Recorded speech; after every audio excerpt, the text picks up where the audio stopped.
Olá, eu sou Guilherme Dalberman e nessa aula nós vamos falar sobre tipos de crescimento em plantas. Olha só, para você que não me conhece, eu sou engenheiro agrônomo e tenho mestrado e doutorado em fisiologia vegetal.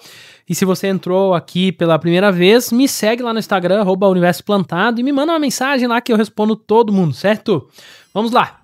Olha só, a gente tem dois tipos de crescimento em plantas, tá? A gente tem o crescimento primário e a gente tem o crescimento secundário, tá? O crescimento primário, de forma bem resumida, é aquele que dá forma à planta, ou seja, vai dar forma a raiz, caule e folhas, tá?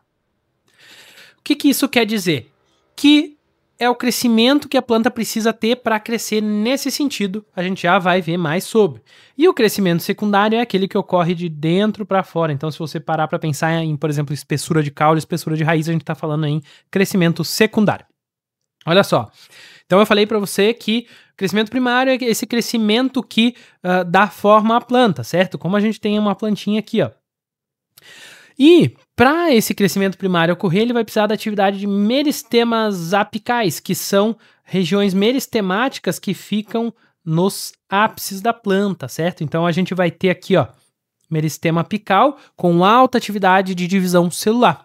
E o que acontece nesse processo de crescimento primário? Justamente uma série de divisões celulares, ou seja, aumento de número de células, para em seguida essas células crescerem em tamanho, passarem por expansão e fazerem o que a gente chama de crescimento axial. Esse é o crescimento primário das plantas. Isso vai ocorrer até quando? De maneira indeterminada? Então, o crescimento primário ele ocorre até que esse meristema apical ele vá se reduzindo em atividade. E quando que isso ocorre? Bem, isso ocorre de maneira geral determinado de forma genética, ou seja, uma determinada espécie ela tem um determinado porte máximo, uma determinada altura máxima, a partir do qual naquele ponto o meristema apical vai se exaurindo ou se reduzindo em atividade e aí o crescimento primário vai reduzindo também. Depois a gente tem o crescimento secundário, que é esse que ocorre de dentro para fora. Então imaginem que a gente pega uma raiz, né, e a gente corta ela aqui e olha para o que está dentro. É isso que a gente está vendo aqui, ó, tá? O que vai acontecer? Um crescimento nesse sentido aqui. Crescimento radial, tá?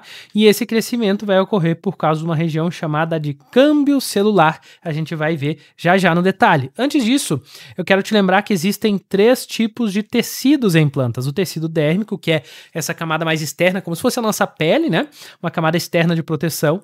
A gente tem o tecido fundamental, que é o que preenche o volume da planta, que é o que dá esse caráter mais de tridimensionalidade.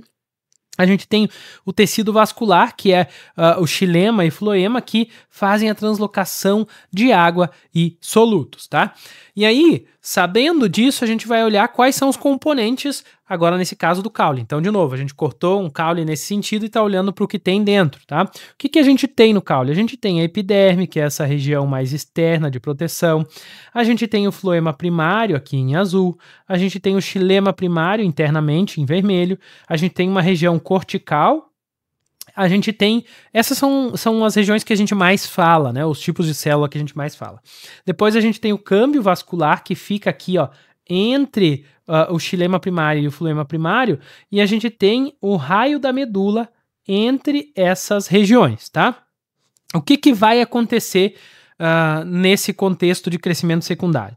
Em determinado momento, essas células do raio da medula, que são células parenquimáticas, elas vão se diferenciar em células do câmbio interfascicular. Vejam aqui o que aconteceu, tá? Se formou um câmbio interfascicular que se conectou com o câmbio vascular, que agora é chamado de câmbio fascicular, tá? Então eles se conectam e formam o que a gente chama de anel cambial. Quando esse anel cambial é formado, pessoal, ele dá um start para o crescimento secundário, que é o que a gente está vendo nessa imagem aqui. Então vejam que aqui a gente tem os mesmos componentes, a gente tem alguns a mais que eu já vou falar, tá? Olha só, o que aconteceu aqui, tá? Vejam que a gente tem um aumento do xilema, tá? Olha aqui o xilema aumentado, né? Então, pessoal, a partir do desenvolvimento desse anel cambial, o xilema e o floema, eles vão começar a aumentar em tamanho, tá? Porque as células que estão ali vão começar a se diferenciar internamente em xilema e externamente em floema, tá? E o que vai acontecer ao longo do tempo, que é o que a gente tá vendo aqui? Vocês estão vendo aqui que o xilema ele está maior do que o floema, né? O que acontece? O xilema ele tem uma taxa de crescimento ou de aumento em tamanho maior do que a do floema, porque a parte interna do anel cambial ela é mais ativa do que a externa, tá? E aí o que acontece, né? Quando o xilema, que é interno, ele vai crescendo mais rápido do que a parte externa, ele começa a forçar essa parte externa e olha o que acontece. A epiderme acaba se rompendo, tá? Então a gente tem esse efeito na parte externa do caule, que é o rompimento da epiderme, tá? Outras coisas que podem acontecer nesse caso aqui também. Algumas células corticais dão origem a essas estruturas que são fibras do floema, tá? Além disso, a gente tem a formação desses raios aqui que conectam o sistema vascular interno e externo, tá? Esses feixezinhos que vocês estão vendo aqui, certo? Beleza. E o que acontece na raiz? Na raiz nós temos um sistema bem semelhante, tá? Vejam aqui de novo, a gente tem a epiderme, a gente tem o floema primário, o xilema primário, o parênquima cortical aqui, né? A gente tem a endoderme, né? A gente tem o periciclo e o câmbio vascular, tá? O que vai acontecer aqui, Guilherme? Basicamente a mesma coisa, o câmbio vascular que está aqui, ele vai se fechar, ó, vejam que ele vai se fechar e se unir também nesse formato de círculo ou de anel, tá? E ele vai se conectar. A partir do momento que ele se conecta, há a geração de floema secundário e de xilema secundário e também desses raios que vão conectar o sistema interno do sistema externo, tá? E aí, de novo, né, à medida que a raiz ela aumenta em circunferência, ela vai forçando as coisas para fora, né? E o que vai acontecer aqui nesse caso da raiz? Epiderme, parênquima cortical e endoderme vão ser descartados. E aí o que vai ficar fazendo as vezes da epiderme na raiz é a periderme, que é esse tecido, essa região aqui mais em marrom, tá? Beleza, pessoal?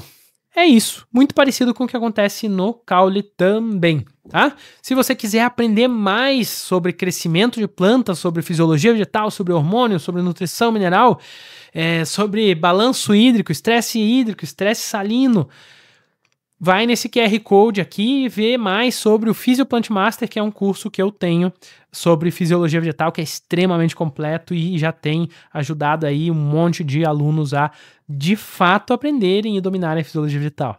Até mais!